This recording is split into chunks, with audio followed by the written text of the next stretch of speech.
ስለ ታምራት ብዙ ነገር አውርታ ነበር የምታስታውሱ ከሆነ።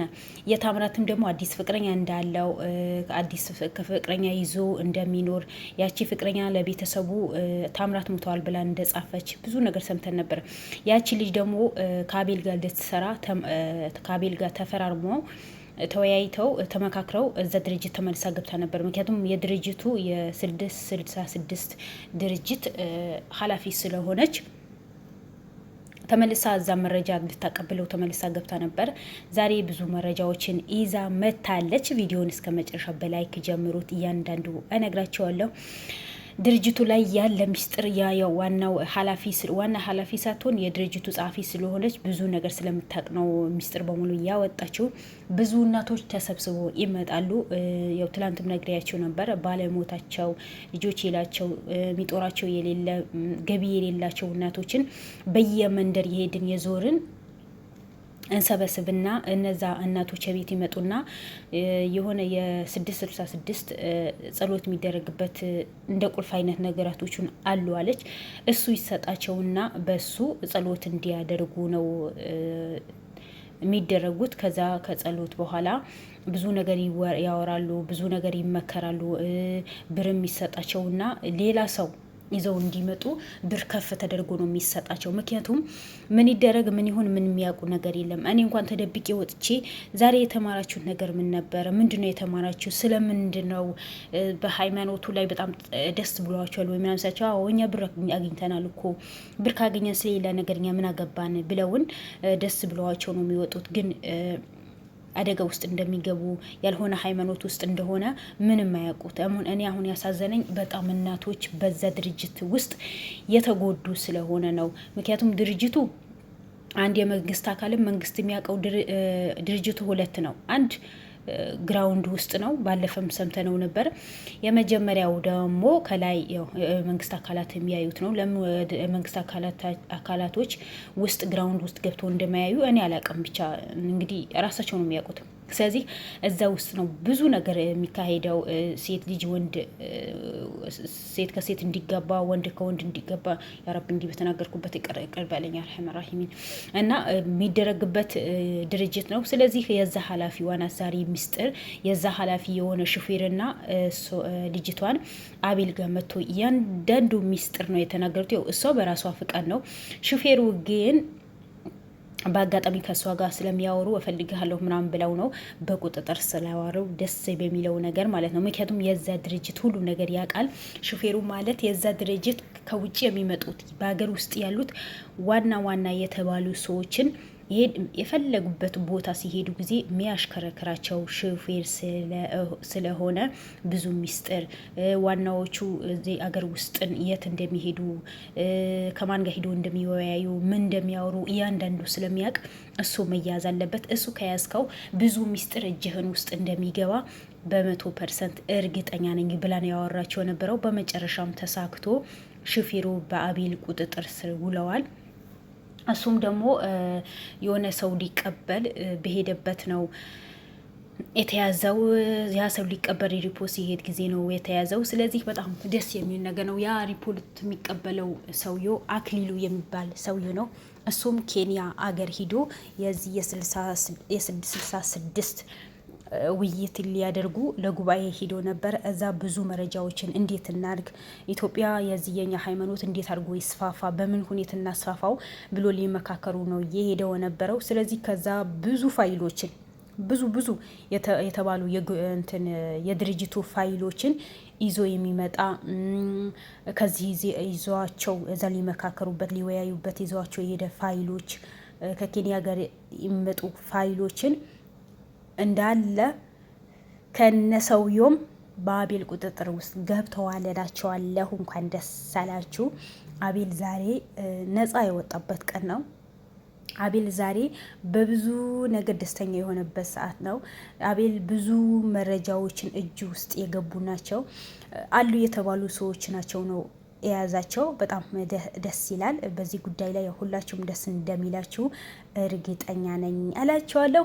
ስለዚህ እኔ በጣም ነው ደስ ያለኝ። አቤል አንገቱ እንደደፋ የእናቶቹ ጸሎት ነው ደርሶት ነው ዛሬ ያ ሰውዬው እንዲያዝ የተደረገው። ምክንያቱም ትላንት እንዳያችሁት የሉልም እናት ሆነ የአቤልን እናትም ሆነ ከልባቸው አልቅሰው ነው ዱዓ ያደረጉት ተነበረው ጸሎት ያደረጉት ተነበረው ልጄ ከዚህ ስቃይ ወጥቶ ልጄ እውነት ወጥቶ ይህ እንትን ምንድነው በዋስ መብት ነው የወጣው አቤልን ሁላችንም እንደምናቅ ያ ነገር እንዲነሳለት የእውነቱ ታውቆ አቤል ይሄ ነገር እንዳልሰራ ታውቆ ጥሩ ረፍት እንደሚያርፍ እኔም ጥሩ ረፍት እንድተኛ አቤል ይሄ ነገር በአቤል ላይ ይሄ ነገር ከተከሰተ ጀምሮ አንድ ቀን በስነ ስርዓት እንደ እናት ተኝቼ አላቅም፣ እንደ እናት በልቼ አላቅም። ዛሬ ልጄ ላይ ምን ይደርሳል ይሆናል፣ ዛሬ ፖሊሶቹ መጥተው ይወስታል ወይ ብዬ ሰቆቆን ሁኜ ነው የምተኛው እንጂ አንድ ቀን የደስታ እንቅልፍ ተኝቼ አላቅም። በጣም ስቃይ ውስጥ ነው ያለሁት ብላ የሉል እናት ነግራት ነበረ። ሁላችሁም አቤልን የምትወዱትን ሆነ የምትከታተሉት ሆነ በጸሎት በዱዓ እንዳትረሱት ብላ ነው የተናገረችው ነበረው። ትናንት ከልባቸው ያደረጉለት ጸሎትም ሆነ ዱዓ ዛሬ ለአቤል አግዞታል፣ አላህ አግዞታል ነው ምለው። የምር ለምን የድርጅቱ ዋና የተባለው ሰውየው ስለተያዘ የድርጅቱ ዋና ከኬንያ የሚመጣ ፋይል በሙሉ አቤል እጅ ውስጥ ስለገባ እኔ በጣም ደስ ብሎኛል። ሁለተኛ ደግሞ እዛ ውስጥ የሚሰሩ ሰራተኞች በሙሉ እንደምታውቁ እያንዳንዳቸው አቤል በየቦታ የለቀማቸው ነው። ከዛ እነዛ ሲለቀሙ ሲታሰሩ ለምን ድርጅቱ ነው ሂዶ ማይጠይቀው? ምክንያቱም አንድ ድርጅት ሰራተኛው ሲታሰርበት ሰራተኛው የሆነ ነገር ሲሆንበት ሽፋን አድርጎ ነው የዛ ሰራተኛ የሚከራከረው። ችግር ቢገጥመው ቢታመም ቢታሰር ያ ድርጅት ሂዶ ነው የሚጠይቀው። ግን የእናንተ ድርጅት ምንም የሚጠይቅ ነገር የለም፣ ምንም አይነት ኃላፊነት የሚወስድ ነገር የለም።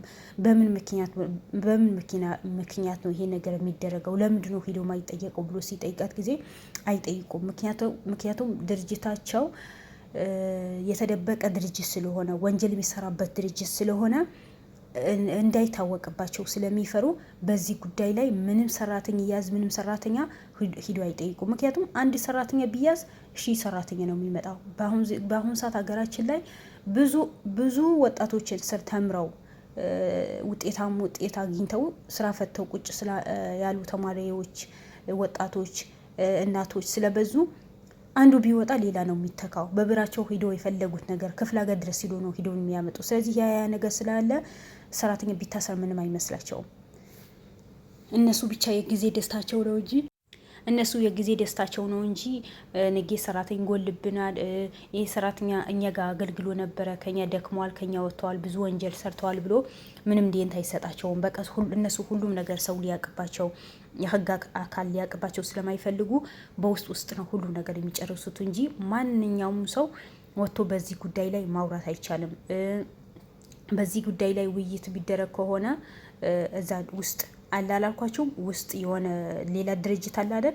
እዛ ላይ ዋና የተባሉት የድርጅቱ ዋና የተባሉት ዋና በሃይማኖቱ ላይ ጠንካራ ሆኖ የሚኖሩት እነሱ ናቸው የሚመካከሩት። ተመካክረው ከዛ ወደኛ ነው የሚመጣው። ከተስማሙ ወይ ሂዶ ለቤተሰቦቹ የሆነ ነገር ምግብ ምናምን ይደረግለታል።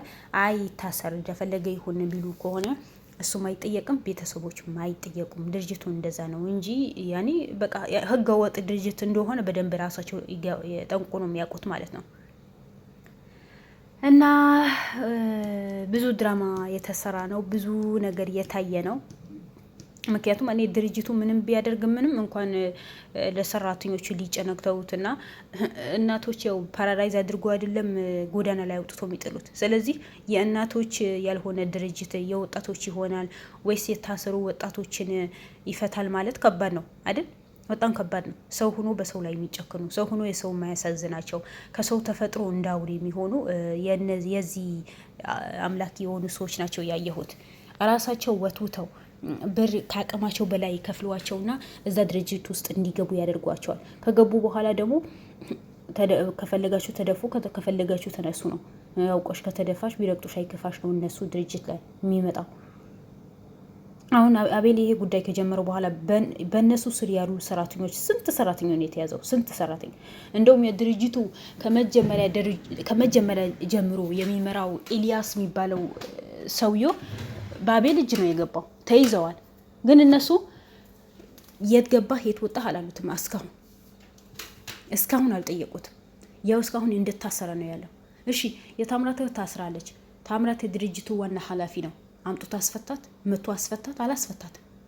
ለምን? ይሄ እውነት የውሸት ድርጅት ስለሆነ ወንጀል የሚሰራበት ድርጅት ስለሆነ ነው እንጂ ትክክለኛ ድርጅት ቢሆን ኖሮ እኮ ታምራት መቶ እህቱ ያስፈታት ነበር። ግን እሱ ከወጣ እህቱ ካስፈታት አቤል እንደሚያገኘው ስለሚያውቅ እኮ ነው። ወንድ ማለት ከስርስር ወይስ ተደብቆ ወይስ መጋረጃ ውስጥ ተደብቆ ወይ አልጋ ስር ተደብቆ የሚሰራው ስራ አይደለም።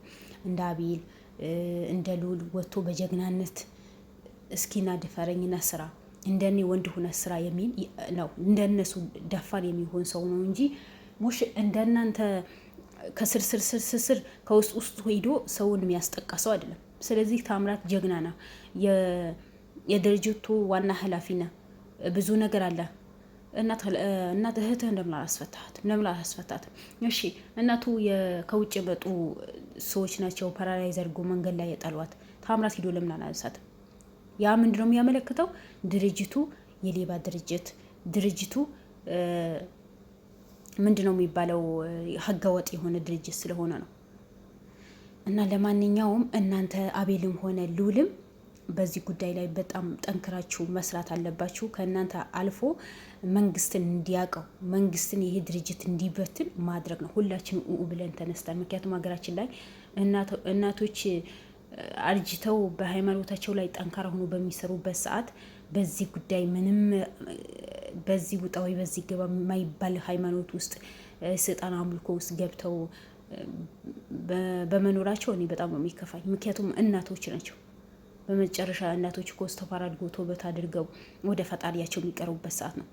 ሞታቸው የተቀራረበ ሰዓት ነው። በእርግጥ እናችንም ሞት መቼ እንደሆነ አናውቅም። ግን ቢሆንም እድሜ ገፋ ካለ በኋላ ወደ ፈጣሪ ተጠግተን በቃ ምን ሞታችን መጠባበቅ እኮ ነው። ግን በዛ ሰዓት ከኖሩበት ሃይማኖት አውጥቶ በዚህ ውስጥ ለብር ብሎ መግባት፣ አታሎ እዛ ውስጥ ማስገባት፣ በደካማ ጎን መግባት ማለት ያኔ የስንፍና ምልክት ነው እንጂ የጉብዝና ምልክት ነው ብዬ አልልም። ለማንኛውም አቤል በርታለን፣ ጉዞ ወደፊት እንጂ ወደ ኋላ የሚባል ነገር የለም። እናቶችን ከጎናቸው ሆነ ካሉበት ስቃይ ውስጥ እንደምታወጣቸው እርግጠኛ ነኝ። አሁንም ቢሆን ለቤት አዲስ ከሆናችሁ ላይክ፣ ሼር፣ ሰብስክራይብ አድርጉኝ። እወዳችኋለሁ። መልካም ውሎ። ባይ ባይ።